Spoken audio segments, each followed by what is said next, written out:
না না, একদম ভুল ভাবতেছেন আপনি। আজকের ভিডিওতে আমি কোনোভাবেই পাবলিককে 5 টাকা শরবত খাইয়ে সিম্পাতি আদায় করতে আসি নাই। এটা আমার নিজের কথা না, এটা সম্পূর্ণ আপনাদেরই কথা। নতুন বিজনেস সিম্পাতি নেওয়ার ধান্দা। কি ভাই ভিউজ কমে গেছে নাকি? কে ভাই, আপনাদের কি আমারে ভাই টিকটকার মনে হয় নাকি যে ভিউজ কমে যাওয়ার সাথে সাথে ডিভোর্স করে আবার জোড়া লাগাইবো লাইভে এসে, নাকি এরে ওরে খুসামাইরে অ্যাটিটিউড টিকটক বানাবো? গেমার হিসেবে আলহামদুলিল্লাহ বাংলাদেশে যথেষ্ট পরিমাণে ভালো আছি। তো যাই হোক, কথা হচ্ছে এটা না, কথা হচ্ছে কি, বাংলাদেশে যে হারে বর্তমানে ভাই গরম বাড়তেছে, কেমন যেন মনে হচ্ছে আমরা দুবাইয়ের মরুভূমির উপরে দাঁড়ায় আছি। তো আজকের ভিডিওতে আমি আপনাদেরকে দেখাবো এবং শেখাবো যে কিভাবে আপনারা এই গরম থেকে মুক্তি পেতে পারেন সামান্য কিছু টাকা খরচ করে। তো যাদের বাসায় টিনের ঘর তারা হয়তো জানেন যে দিনের বেলায় কি পরিমাণে গরম থাকে, এবং যাদের বাসায় মাথার উপরে ছাদ আছে তারা জানেন যে দিনের বেলায় কি পরিমাণে গরম এবং রাতের বেলায় তার থেকে দ্বিগুণ কিভাবে গরম হয়। এই গরমের শুরু থেকে আমার রুমের টেম্পারেচার রাতের বেলা মিনিমাম 36 থেকে 39 ডিগ্রির মাঝামাঝি অবস্থায় থাকে। তো এর থেকে নিস্তার পাওয়ার জন্য একটা সলিউশন খুঁজে পাইছিলাম, কিন্তু ওইটা করতে নাকি মিনিমাম আমার খরচ হবে 2 লক্ষ টাকা। তো আমি ভাই খয়রাতি মানুষ, এতটা আবশ্যক খরচ করতে পারবো না। তাই আজকে আমি আপনাদেরকে দেখাবো যে কিভাবে আপনারা মাত্র 700 থেকে 800 টাকা খরচ করে একটা রুমকে শীতল এবং ঠান্ডা রাখতে পারেন দিনের বেলা, এবং বিশেষ করে রাতের বেলা মিনিমাম 7 থেকে 8 ডিগ্রি তাপমাত্রা কমাইতে পারবেন। তো শুরুতেই বলে রাখি, এটা আমার নিজের কোনো টেকনিক না, এটা একজন সিভিল ইঞ্জিনিয়ার ভাইয়ের টেকনিক, যিনি আমার ফ্রেন্ড লিস্টে আছেন, এমডি আবু তালহা ভাই। অবশ্য আমার নিজের নামও আবু তালহা। তো তালহা ভাইয়ের আইডিয়া অনুযায়ী আমি মূলত ওই ট্রিক্সটা অ্যাপ্লাই করে দেখতে যাচ্ছি যে আসলে কাজ করে কিনা। তো এই প্রসেসটা কমপ্লিট করার জন্য আমাদের কিছু উপাদান প্রয়োজন হবে, কিছু উপকরণ প্রয়োজন হবে, মাত্র 4টা। তো কি কি আমি ওইটাও বলে দিচ্ছি। এবং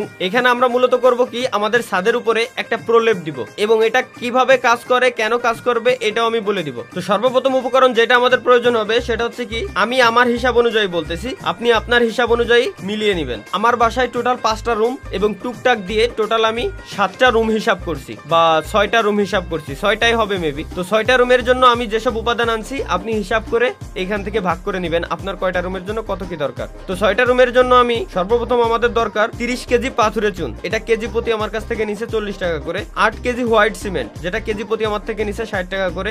8 কেজি তরল আঠা যেটা আছে ওটা প্রতি কেজি আমার থেকে নিচে 110 টাকা। এবং 6 কেজি জিঙ্ক অক্সাইড, যেটা প্রতি কেজি আমার কাছ থেকে নিচে 80 টাকা করে। মূলত এই 4টা উপাদানই দরকার। এখন আমি যেহেতু 6টা রুমের জন্য 30 কেজি, 6 কেজি, 8 কেজি, 8 কেজি এরকম হিসাব করছি, তো আপনি আপনার রুমের জন্য হিসাব করে নেবেন। দেখবেন এভারেজে প্রতি রুমের জন্য, অর্থাৎ 12/13 অথবা 11/13 স্কোয়ার ফিটের একটা রুমের জন্য সর্বোচ্চ 700 থেকে 800 টাকা, এটা হচ্ছে সর্বোচ্চ, একেবারে সর্বোচ্চ খরচ এটা হবে। এর 1 টাকাও বেশি খরচ হবে না। তো সর্বপ্রথম কি করতে হবে, সর্বপ্রথম আমি যে পাথুরের চুনটা আনছিলাম, এই পাথুরের চুনটা রেখে করবো কি, সারা রাত ভিজায় রাখতে হবে, এবং এই প্রসেসটা আমাদের কমপ্লিট করতে হবে সকালে রোদ ওঠার আগে। তো এই কারণে সারা রাত আমরা এখন ভিজিয়ে রাখবো পাথুরে চুন। এবং অবশ্যই অবশ্যই অবশ্যই আপনাকে সেফটি মেনটেন করতে হবে, বাচ্চাদের দূরে রাখবেন, অবশ্যই বাচ্চাদের দূরে রাখবেন, কারণ এটা প্রায় বোমার মতো কাজ করে। যারা চুন সম্পর্কে জানেন, পাথুরের চুন সম্পর্কে জানেন, তারা তো জানেনই, সেফটি ফার্স্ট।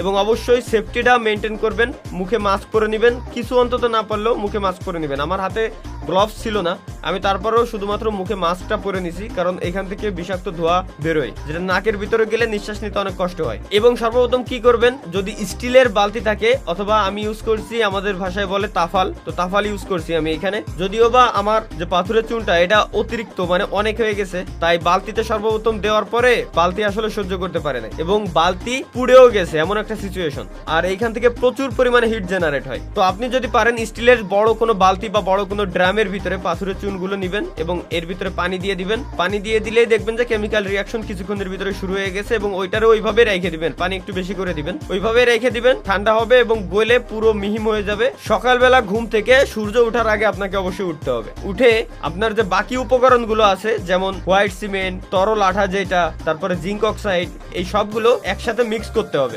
ভালোভাবে মিক্স করে নিতে হবে, ঠিক আছে? ভালোভাবে মিক্স করে নেবেন। ভালোভাবে মিক্স করা হয়ে গেলে এরপরে অনেকেই শলা বলে, অনেকেই পিসা বলে, বা অনেকেই ঝাড়ু বলে, যাদের ভাষায় যেটাই হোক না কেন, এক কথায় আমাদের বাসার যে ছাদ আছে ছাদের উপরে লেপে দিতে হবে এক কথায়। তো এখান দিয়ে আমার মা আর আমার ছোট ভাই ওরা দুজন লেপে দিচ্ছিল, আর আমি মূলত সবকিছু আগাই দিচ্ছিলাম, আর কেমিক্যাল গুলো বারে বারে মিশাই দিচ্ছিলাম। সুন্দর করে এইভাবে ছাদের উপরে লেপে দিবেন, এবং নাক শুকানো পর্যন্ত ছাদের উপরে আসবেন না, উঠবেন না, মানে এক কথায় কেমিক্যাল যাতে নষ্ট না হয়, কেউ যাতে পাড়া না দেয়, সেদিকে একটু খেয়াল রাখবেন। আর হ্যাঁ, এইখানে আমি কাজ করতে করতে সূর্য উঠে গেছিল, কারণ সারা সারা রাত আমার অনেকগুলো কাজ ছিল হাতে, কাজগুলো কমপ্লিট করে ঘুমাইতে ঘুমাইতে আমার প্রায় 3:30 বা 4টার মতো বেজে গেছে। এই কারণে ঘুমের থেকে উঠতে প্রায় আমার 9টা 9:30 বেজে গেছে। এই কারণে একটু রোদ উঠার পরে আমার কাজ করতে হয়েছে, কিছু করার নাই। তো এখন আমরা রেখে দিছি সবগুলো শুকানোর জন্য, শুকানোর পরে আমরা দেখবো যে কাজ ঠিকঠাক করে কিনা। তো আমি এইখানে যে উপকরণগুলো আনছিলাম 6টা রুমের হিসাব করে আমি সম্পূর্ণ দেই নাই, আমি মূলত নিজেও একটু টেস্ট করতে চাচ্ছিলাম যে আসলে কাজ করে কিনা। এই কারণে পুরো ছাদে দেই নাই, ছাদের এক কর্নারে আমি একটু ফাঁকা রেখে দিছি, পুরো ছাদে দেই নাই। এক কর্নারে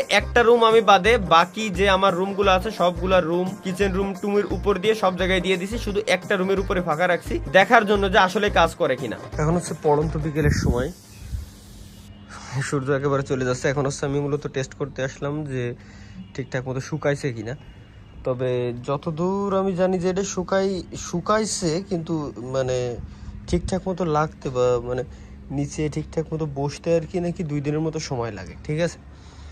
আর তাপমাত্রা আরেকটা কথা, আমি জানি যে কেউ আমার কথা এখন বিশ্বাস করবে না, বাট ভাই আপনি মানেন আর না মানেন, সত্যি কথা হচ্ছে কি, কোনোদিনও আজ পর্যন্ত বিকালবেলা যতবারই আমি ছাদে আইছি না কেন, খালি পায়ে উঠা সম্ভবই না, একেবারে ইম্পসিবল বলা চলে, ঠিক আছে। কিন্তু এখন আমি খালি পায়ে হেঁটে বেড়াচ্ছি, মানে একটু হিট নাই আমি ওটা বলবো না, আগের তুলনায় অনলি 2 থেকে 3% অনলি হিট, 100-র ভিতরে 2 থেকে 3% অনলি হিট। আমি জানি কেউ বিশ্বাস করবে না, আমি জানি। এই জায়গাটাই হচ্ছে আমার দেওয়া হয়েছিল না ভাই, এই জায়গা যে হিট, এই জায়গায় প্রচুর পরিমাণে হিট, যে জায়গায় আমি বর্তমানে দাঁড়ায় আছি, এটা হচ্ছে আমার ঘরের এক সাইডে আমার দেওয়া হয়েছিল না, ওই সাইডে হচ্ছে প্রচুর পরিমাণে হিট, ঠিক আছে। এই যে এই সাইডে ভাই মানে মাথা নষ্ট হিট এক কথায়, কিন্তু এরির উপরে কোনো তাপ নাই। যেহেতু আমার কাছে তাপমাত্রা পরিমাপ করার কোনো যন্ত্র নাই, তাই আমি আপনাদেরকে আমার ফোনের অ্যাপস থেকে আমার এসির মাধ্যমে আমি আমার টেম্পারেচারটা চেক করে দেখাচ্ছি। তো আমি সর্বপ্রথম আমার এসিটারে অন করে অনলি ফ্যান মোডে রাখছি। তো দেখতে পাচ্ছেন এখানে দেখাচ্ছে আমার রুমের টেম্পারেচার 33%, এখন বাজে রাত 9:38। তো আমি একটু চেক করে দেখি ভালোভাবে, লোড টোড দিয়ে দেখি যে রুমের তাপমাত্রা একটু আগে দেখছি আমি 33°C মাত্র। তো এখন দেখি যে আসলে এটা সঠিক কিনা। ভাই গতকালকেও আমার রুমের তাপমাত্রা ছিল 38°C, মানে বুঝতে পারতেছেন যে কি পরিমাণে তাপমাত্রা। এখনো পর্যন্ত 33°C তাপমাত্রা আছে আমার রুমে। আমি কিন্তু এসি চালাই নাই, এসি অনই করি নাই, শুধুমাত্র আমি এসিটা ফ্যান মুডে দিয়ে রাখছি যাতে করে রুমের টেম্পারেচারটা আমি চেক করতে পারি।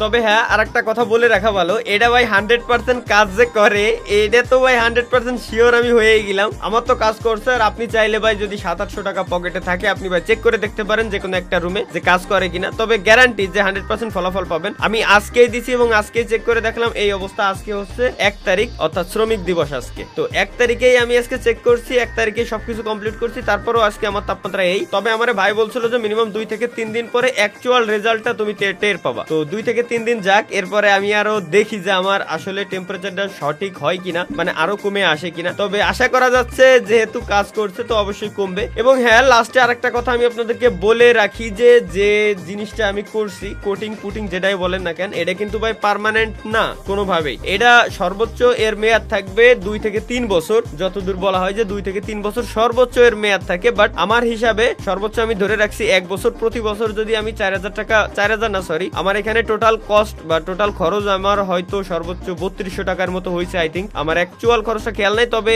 3200-র 1 টাকাও বেশি না, এটুকু আমি শিওর। তো 3200 টাকার মতো খরচ করে আমি যদি একটু শান্তিতে থাকতে পারি, তাইলেই তো ভাই আলহামদুলিল্লাহ আমি অনেক হ্যাপি। এবং আপনারাও চাইলে ভাই ট্রাই করে দেখতে পারেন এই সেম জিনিসটা, যে আপনাদেরও কাজ করে কিনা। আমি তো আবারও বললাম যে কাজ করে কিনা, আপনারা চাইলে টেস্ট করে দেখতে পারেন। 700 টাকা খরচ করে একটা রুমে এরকম করে দেখতে পারেন। তো আমি হিসাব দিছি কিন্তু 11/13 রুমের জন্য। তো 11 × 13 স্কোয়ার ফিট গুণ করে দেখবেন যে কত স্কোয়ার ফিট হয়, আপনারাই বুঝে যাবেন যে কত বড় রুম হয়তো আপনার হইতে পারে। তো এখন অনেকেই বলতে পারেন যে ভাই আমার বাসায় তো এসি আছে, আমার এগুলোর প্রয়োজন নাই। দেখেন ভাই, এসি চালান আপনি কিন্তু সবসময় চালান না, হয়তো কোনো প্রয়োজনে চালান, তাই না? সবসময় এসি চালায় রাখার জিনিস না, বা সবসময় আপনি নিজেও চালান না। তো সেই ক্ষেত্রে মনে করেন যখন আপনি এসি চালাবেন, এসির উপরে লোডটা, প্রেসারটা কম পড়বে।